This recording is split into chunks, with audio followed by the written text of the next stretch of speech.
86% of U.S. workers with college debt says their degree wasn't worth their student loans. This is insane. 86%. Now, I'm going to start this off by saying I dropped out of college too. So I dropped out of college too. And I ended up going back, but I ended up going to do trades like welding and stuff like that. So yeah, I would end up going back, but I dropped out of university too because these loans are insane. And I must admit to y'all, I am so grateful that I did not pile up that debt because it's insane and it almost seems like it's impossible to bounce back from. It seems like no matter how much money they take from y'all, it's just never covered. I know so many people that wish they have not fell victim to this. It's almost like a trap because even if you do graduate, you still got that crazy ass debt.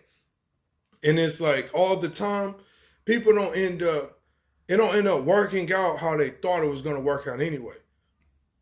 And what I mean by that is some people get all of these damn degrees, these sophisticated, complicated, fancy sounding degrees, but it doesn't actually result to real world success or real world, like it doesn't actually translate to the real world. So you go study your ass off, you go get this crazy degree, and it doesn't always pay off, literally. And you're stuck with this debt, and you end up getting a job that you didn't even need the degree for, and that the degree is irrelevant.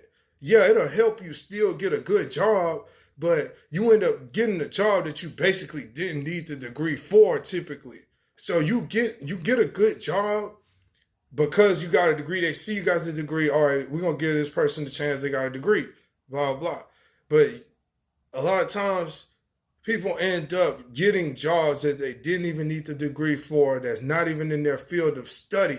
And they're stuck paying hundreds of thousands in debt, which is insane. And I got a coworker right now, not going to say any names.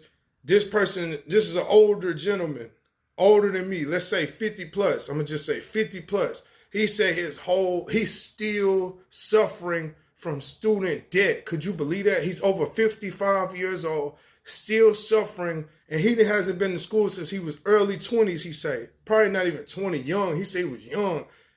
He can't even get his income tax anymore. They always killing him. Whenever he tries to do any money, they want that because he still has to pay off his student loans. It's a nightmare to deal with. I can't even imagine having to deal with that. It's so insane. And I'm not trying to discourage anybody from going to school. But what I will say to y'all is, you got to be very clear on what you're doing and where you're going. You got to be very clear because they're not going to care. They're going to tell you enroll in this school, sign these papers, so you owe us this money. That's it. Because at the end of the day, that's all they want is the money. They don't give a damn about you succeeding or not, especially if you're Black or Hispanic, just to let you know. And that's an unwritten rule, but that's the damn rule, and y'all know it. Because they don't care. They just want whatever they can get out of us. So just be sure you know what you're doing. I'm not trying to say don't do it, but really map it out. Know where you're headed. Know where you're at. Know what the journey looks like. Know everything you could possibly try to know. Because if not, you don't want to mess around and find out. That's all I know. Quick thoughts.